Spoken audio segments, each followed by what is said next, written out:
Launching Pilkada Sumsel yang digelar KPU Sumatera Selatan berujung ajang showbiz entertainment.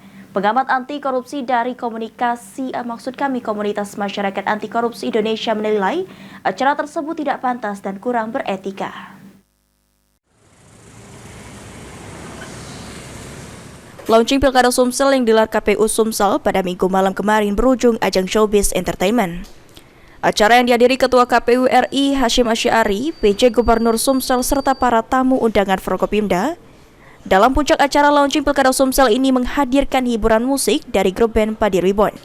Menanggapi launching yang mengadakan konser hiburan tersebut, pengamat anti korupsi dari Komunitas Masyarakat Anti Korupsi Indonesia atau KMAKI Sumsel, Ferry Kurniawan mengatakan acara puncak tersebut dinilainya kurang beretika dan tidak pantas lantaran acara utama seolah tertutupi konser musik tersebut. Ditambahkan Ferry, tujuan utama launching itu harusnya mengajak para tamu undangan khususnya Forkopimda agar bersama-sama menciptakan situasi serta kondisi pilgub yang bersih, jujur, dan adil.